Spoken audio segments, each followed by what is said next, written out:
Hi hello. അപ്പോൾ ഇന്ന് നമുക്ക് നല്ലൊരു സ്നാക്ക് റെസിപ്പി കാണാം കേട്ടോ. ഒരുപാട് സമയമൊന്നും എടുക്കാതെ പെട്ടെന്ന് റെഡിയാക്കി എടുക്കാൻ വേണ്ടി പറ്റും നല്ല ക്രിസ്പി ആയിട്ടുള്ള എന്നാൽ നല്ല ടേസ്റ്റി ആയിട്ടുള്ള അടിപൊളി റെസിപ്പിയാണ്. നമുക്ക് കുട്ടികൾക്ക് സ്കൂളിൽ പോകുന്ന സമയത്ത് സ്നാക്സ് ബോക്സിലൊക്കെ പെട്ടെന്ന് ഉണ്ടാക്കിയെടുക്കാൻ വേണ്ടി പറ്റും നല്ല അടിപൊളി റെസിപ്പിയും കൂടി കേട്ടോ. അപ്പോൾ എന്തായാലും ഒന്ന് ട്രൈ ചെയ്ത് നോക്കുക. ഇഷ്ടമായി ലൈക്ക് ചെയ്യാനും സബ്സ്ക്രൈബ് ചെയ്യാനും ഷെയർ ചെയ്യാനും കമൻറ്റ് ചെയ്യാനും ഒന്നും മറക്കില്ല കേട്ടോ. അപ്പോൾ നമുക്ക് വീട്ടിലോട്ട് പോകാം. അപ്പോൾ നമുക്കിത് ആദ്യം തന്നെ ഒരു പാത്രത്തിലേക്ക് ഒരു 1/4 കപ്പോളം ചൂടുവെള്ളം വെച്ചെടുക്കാം കേട്ടോ. ഒരു ഇളം ചൂടുള്ള വെള്ളം എന്നാൽ നമുക്കൊരു കുടിക്കാൻ പറ്റുന്ന ആ ഒരു പാകത്തിനുള്ള വെള്ളം ഉണ്ടാവുമല്ലോ, അതാട്ടോ ഒഴിച്ചിട്ടുള്ളത്. അതിലേക്ക് ഞാനിപ്പോൾ ഒരു 1/4 ടീസ്പൂണോളം നമ്മളെ ഇൻസ്റ്റൻറ്റ് ഈസ്റ്റ് ഇല്ലേ, അത് ചേർക്കുന്നുണ്ട് കേട്ടോ. ഈ ഇൻസ്റ്റൻറ്റ് ഈസ്റ്റിന് പകരം നിങ്ങൾക്ക് തൈരും ചേർക്കാം കേട്ടോ. നമ്മൾ ഈ ഒരു സമയത്ത് തന്നെ ഇതിലേക്ക് ഒരു ടീസ്പൂണോളം പുളിയുള്ള തൈര് ചേർത്ത് കൊടുത്താൽ മതി. അല്ലാന്നുണ്ടെങ്കിൽ ഈസ്റ്റ് കഴിഞ്ഞിട്ടുണ്ടെങ്കിൽ ഈസ്റ്റ് ആണെങ്കിലും മതി കേട്ടോ. അപ്പോൾ ഒരു 1/4 ടീസ്പൂൺ മാത്രം മതിയാവും. അപ്പോൾ അതിലേക്ക് ഞാനിപ്പോൾ ഒരു 1/4 ടീസ്പൂൺ പഞ്ചസാര ചേർത്തിട്ടുണ്ട്. ആവശ്യത്തിനുള്ള ഉപ്പും കൂടി ചേർത്ത് കൊടുത്തിട്ട് നന്നായിട്ട് ഇതുപോലെ ഇങ്ങനെ മിക്സാക്കി എടുക്കുക കേട്ടോ. പഞ്ചസാരയൊക്കെ നന്നായിട്ട് ഇളകി വരുന്നത് വരെ നന്നായിട്ട് മിക്സാക്കി കൊടുക്കുക. അതിനുശേഷം നമുക്കിതിലേക്ക് ഓയിൽ ചേർത്ത് കൊടുക്കാം കേട്ടോ. അപ്പോൾ പഞ്ചസാരയൊക്കെ നന്നായിട്ട് മിക്സാക്കി എടുത്തതിന് ശേഷം നമുക്ക് ഇനി ഇതിലേക്ക് ചേർക്കേണ്ടത് നമ്മൾ സൺഫ്ലവർ ഓയിലാണേ. അതൊരു 1/2 ടീസ്പൂൺ മാത്രമായിട്ടോ ചേർത്ത് കൊടുക്കുന്നുള്ളൂ. അപ്പം നമ്മളിപ്പോൾ ഇത് ചെയ്തെടുക്കുന്നത് മൈദപ്പൊടി വെച്ചിട്ടാണ്. നിങ്ങൾക്ക് വേണമെന്നുണ്ടെങ്കിൽ ഗോതമ്പ് പൊടി വെച്ചിട്ടും ചെയ്യാം കേട്ടോ. ഗോതമ്പ് പൊടി വെച്ചിട്ട് വേണമെങ്കിൽ അങ്ങനെയും ചെയ്യാം, അല്ലാന്നുണ്ടെങ്കിൽ മൈദ വെച്ചിട്ടും ചെയ്യാം കേട്ടോ. അപ്പോൾ ഞാനിപ്പോൾ ആദ്യം തന്നെ ഒരു 1/4 കപ്പ് മൈദ ഇതിലേക്ക് ഇട്ട് കൊടുക്കുന്നുണ്ട്. എന്നിട്ട് നന്നായിട്ടൊന്ന് മിക്സാക്കി എടുത്തിട്ട് ഒന്ന് കുഴച്ചെടുക്കുക. അതിനുശേഷം നമ്മൾ വീണ്ടും ഒരു 1/4 കപ്പ് മൈദയും കൂടി ഇതിലേക്ക് ചേർക്കുന്നുണ്ട് കേട്ടോ. അപ്പോൾ വെള്ളത്തിൻ്റെ അളവൊക്കെ നിങ്ങൾക്ക് അനുസരിച്ചിട്ട് ചേർക്കാം. നമ്മൾ എടുക്കുന്ന പൊടിയുടെ അളവനുസരിച്ചിട്ട് വെള്ളത്തിൻ്റെ കൂടിയും കുറയ്ക്കുകയും ചെയ്യാൻ. അപ്പോൾ ആദ്യം ഒഴിച്ചു കൊടുത്താൽ മാത്രമല്ല, നമുക്ക് വേണമെന്നുണ്ടെങ്കിൽ ആവശ്യമുണ്ടെങ്കിൽ പിന്നീട് നമുക്ക് വെള്ളം കുറച്ചുകൂടി ചേർത്ത് കൊടുത്തിട്ട് കുഴച്ചെടുക്കാം കേട്ടോ. അപ്പോൾ ഞാനിപ്പോൾ ഇതിലേക്ക് ഇതാ ഒരു 1/4 കപ്പ് മൈദപ്പൊടിയും കൂടിയും ചേർത്ത് കൊടുക്കുന്നുണ്ട്. എന്നിട്ട് നന്നായിട്ട് ഒന്നുകൂടി ഒന്ന് മിക്സ് ആക്കിയിട്ട് എടുക്കാം കേട്ടോ. അപ്പോൾ നിങ്ങൾക്ക് ഗോതമ്പ് പൊടി വേണമെങ്കിൽ അതും ചേർക്കാം കേട്ടോ, കുഴപ്പമൊന്നുമില്ല. നമ്മളെ ടേസ്റ്റിൽ ലേശം ഒരു വ്യത്യാസം മാത്രമേ ഉണ്ടാവും, ചെറുതായിട്ടൊരു മാറ്റം ഉണ്ടാവും. അത് നിങ്ങൾക്ക് അറിയാൻ പറ്റുമല്ലോ, ഗോതമ്പ് പൊടിയുടെയും മൈദപ്പൊടിയും തമ്മിലുള്ള വ്യത്യാസം നമുക്കറിയാമല്ലോ. അപ്പോൾ അതനുസരിച്ചിട്ടുള്ള ചെറിയൊരു വ്യത്യാസം മാത്രമായിട്ടേ ഉണ്ടാവുള്ളൂ.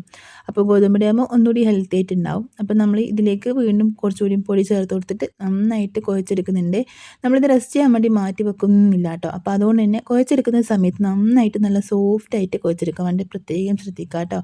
ഡ്രൈ ആയി പോകാൻ പാടില്ല. നമ്മൾ ചപ്പാത്തിയൊക്കെ കുഴച്ചെടുക്കുന്നതിലും ഒന്നുകൂടി ഒന്ന് സോഫ്റ്റായിട്ട് വേണം കേട്ടോ നമ്മളിത് റെഡി ആക്കിയിട്ട് എടുക്കാൻ വേണ്ടിയിട്ട്. ഈ ഒരു പരുവത്തിന് ആയിട്ട് കിട്ടിയിട്ടുണ്ടേ. നമ്മൾ പൊറോട്ട മാവിൻ്റെ ആ ഒരു ഭാഗത്തിനാണ് കേട്ടോ റെഡിയാക്കി എടുക്കുന്നത്. അപ്പോൾ ഇനി നമ്മളിതൊന്ന് പരത്തിയെടുക്കാൻ വേണ്ടിയിട്ട് ഓയിൽ വെച്ചിട്ടാണ് പരത്തിയെടുക്കുന്നത്. പൊടി എടുക്കുന്നില്ല കേട്ടോ. പൊടി ചേർക്കാതെ നമ്മൾ ഓയിൽ കുറച്ചൊന്ന് ആക്കി കൊടുത്തിട്ടുണ്ട്. എന്നിട്ട് ഇതുപോലെ നമ്മൾ പൊറോട്ടയൊക്കെ പരത്തിയെടുക്കുമല്ലോ, ആ രീതിക്ക് ഓട്ടയൊന്നും ഇല്ലാത്ത രീതിക്ക് നന്നായിട്ട് ഇതുപോലെ ഇങ്ങനെ നമ്മൾ നന്നായിട്ട് പരത്തിയെടുക്കുന്നുണ്ട് കേട്ടോ. പരത്തിയെടുത്തതിന് ശേഷം നമുക്ക് ഇതിലേക്ക് വേണമെന്നുണ്ടെങ്കിൽ ഗീ ആക്കി കൊടുക്കാം, അല്ലാന്നുണ്ടെങ്കിൽ ബട്ടർ ആക്കി കൊടുക്കാം കേട്ടോ. അപ്പോൾ ഞാനിപ്പോൾ ഇതിലേക്ക് ഒരു ടീസ്പൂണോളം ഗീ ആക്കി കൊടുക്കുന്നുണ്ട്. നിങ്ങൾക്ക് ബട്ടർ ആണെങ്കിൽ മെൽറ്റ് ചെയ്തിട്ട് ബട്ടറും ചേർത്ത് കൊടുക്കാം കേട്ടോ. അപ്പോൾ നമ്മളിതാ ഇതിലേക്ക് ഗീ ആക്കി കൊടുക്കുന്നുണ്ട്.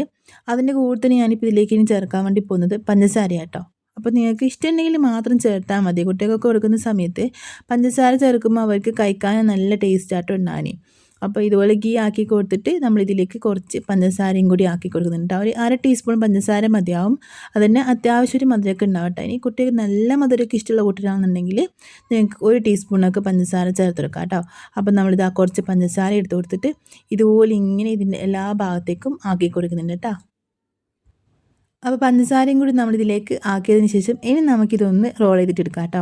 അപ്പോൾ രണ്ട് സൈഡിൽ നിന്ന് ഇതുപോലെ ഇങ്ങനെ മടക്കി കൊടുക്കുക. എന്നിട്ട് ഒന്ന് റൗണ്ട് ആക്കിയിട്ട് എടുക്കാം കേട്ടോ. നമ്മൾ നന്നായിട്ട് ഇതാ രണ്ട് സൈഡിൽ ഇതുപോലെ നമ്മൾ പൊറോട്ടക്കൊക്കെ ചെയ്യുന്ന പോലെ തന്നെയാണ് കേട്ടോ ഈ ഒരു സമയത്തൊക്കെ ചെയ്യേണ്ടത്.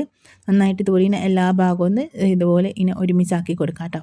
എന്നിട്ടൊന്ന് കൈ വെച്ചൊന്ന് ഇതുപോലെ ഇങ്ങനെ ഒന്ന് നീളത്തിലൊന്നാക്കി കൊടുക്കുക.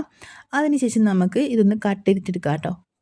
അപ്പോൾ കാണാനും കഴിക്കാനും ഒരു ഭംഗിക്ക് വേണ്ടി നമ്മൾ ഇത് ചെറുതായിട്ടാട്ടോ കട്ട് ചെയ്തിട്ട് എടുക്കുന്നുള്ളൂ. നിങ്ങൾക്ക് കുറച്ച് വലുപ്പത്തിൽ വേണമെന്നുണ്ടെങ്കിൽ അങ്ങനെ ചെയ്യാം.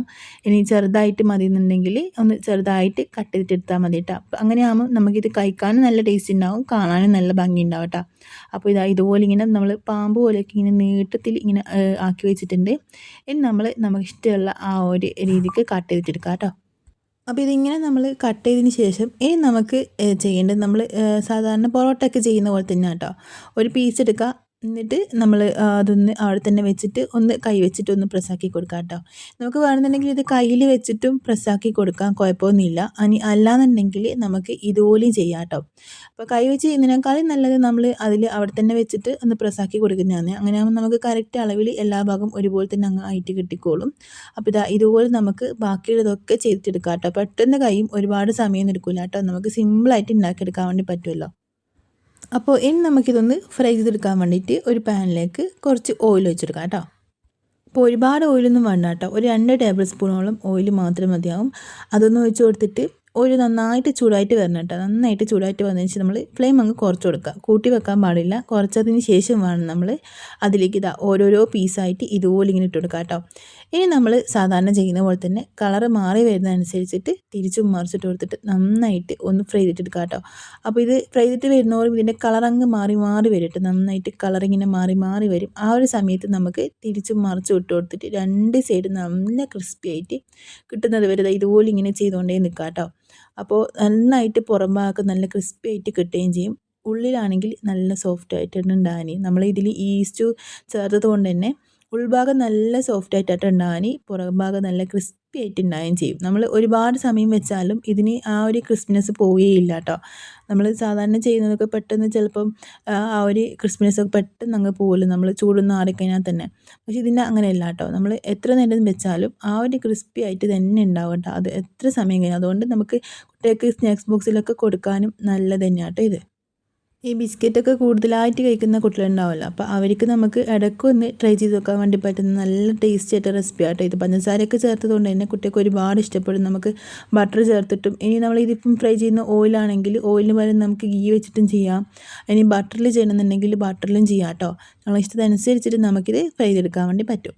അപ്പോൾ ഈ ഒരു ഭാഗത്തിന് ഇതുപോലെ ഇങ്ങനെ കളറിങ്ങനെ മാറി മാറി വരുന്നുണ്ട്. ഒരുപാട് വെച്ചിട്ട് കരിച്ചെടുക്കരുത് കേട്ടോ. കരിഞ്ഞാൽ തന്നെ അതിൻ്റെ ടേസ്റ്റ് അങ്ങനെ അങ്ങ് മാറിപ്പോവും. നമ്മൾ പഞ്ചസാരയൊക്കെ ചേർത്തതല്ലേ.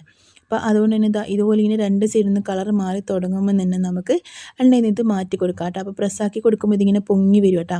അപ്പോൾ ഈ ഒരു ഭാഗത്തിന് ആയി കിട്ടിയാൽ മതി. 2 സൈഡ് നന്നായിട്ട് കളറൊക്കെ അങ്ങ് മാറി വരുന്നുണ്ട്. അതിൻ്റെ ഉൾഭാഗം വെന്ത് വന്നാൽ തന്നെ നമ്മളിങ്ങനെ പ്രസ്സാക്കുന്ന സമയത്ത് അതിങ്ങനെ പൊങ്ങി വരും കേട്ടോ. അപ്പോൾ അങ്ങനെ ആയിക്കഴിഞ്ഞാൽ നമുക്കിത് എണ്ണയിൽ നിന്ന് മാറ്റി കൊടുക്കാം. അപ്പോൾ എല്ലാം നന്നായിട്ട് കളറൊക്കെ മാറി നല്ല ക്രിസ്പി ആയിട്ട് വന്നിട്ടുണ്ട് കേട്ടോ. ഫ്ലെയിമൊക്കെ കൂട്ടി കൊടുക്കാതെ ലോ ഫ്ലെയിമിൽ തന്നെ വെച്ചിട്ട് ചെയ്യാൻ വേണ്ടി പ്രത്യേകം ശ്രദ്ധിക്കുക. അല്ലെന്നുണ്ടെങ്കിൽ പെട്ടെന്ന് കരിഞ്ഞു പോകട്ടോ. ഒരുപാട് സമയം എടുക്കില്ല, പെട്ടെന്ന് അങ്ങ് റെഡി ആയിട്ട് കിട്ടിക്കോളേ. അപ്പോൾ നമ്മൾ അടിപൊളിയായിട്ടുള്ള റെസിപ്പി റെഡി ആയിട്ടുണ്ട്. ഇനി ഓരോന്നോരോന്നായിട്ട് എണ്ണയിൽ നിന്ന് മാറ്റി കൊടുക്കുന്നുണ്ട്. ബാക്കിയുള്ളതൊക്കെ നമ്മൾ ഇതുപോലെ തന്നെ അങ്ങ് ഫ്രൈ ചെയ്തിട്ടെടുക്കാം കേട്ടോ. അപ്പോൾ നല്ല ടേസ്റ്റ് ആയിട്ടുള്ള ക്രിസ്പി ആയിട്ടുള്ള നമ്മൾ അടിപൊളി സ്നാക്ക് റെഡി ആയിട്ടുണ്ട് കേട്ടോ. വായിൽ വെള്ളം വരുന്ന രീതിക്കുള്ള ടേസ്റ്റ് ആട്ടോ ഇതിന്. നമ്മൾ ഒരു പ്രാവശ്യം കഴിച്ച് കഴിഞ്ഞാൽ നമുക്കിത് എന്നും ഉണ്ടാക്കണമെന്ന് കഴിക്കണം എന്ന് തോന്നിപ്പോട്ടെ. അത്രയും നല്ല ടേസ്റ്റി ആയിട്ടുള്ള അടിപൊളി റെസിപ്പിയാണ്. വൈകുന്നേരമൊക്കെ ചായയുടെ കൂടെ കഴിക്കാൻ വേണ്ടി പറ്റുന്ന ഇതിലും നല്ല ടേസ്റ്റി ആയിട്ടുള്ള റെസിപ്പി വേറെ ഉണ്ടാവില്ല കേട്ടോ. ഇത്രയും നല്ല സിമ്പിളായിട്ട് നമുക്ക് ഉണ്ടാക്കിയെടുക്കാൻ വേണ്ടി പറ്റുന്നത്. അപ്പോൾ നിങ്ങൾ എന്തായാലും ഒന്ന് ട്രൈ ചെയ്ത് നോക്കുക. ഇഷ്ടമായിക്കാൻ ലൈക്ക് ചെയ്യാനും സബ്സ്ക്രൈബ് ചെയ്യാനും ഷെയർ ചെയ്യാനും കമൻറ്റ് ചെയ്യാനും ഒന്നും മറക്കില്ല കേട്ടോ. അപ്പോൾ നമുക്ക് പിന്നെ കാണാം. Bye, thank U.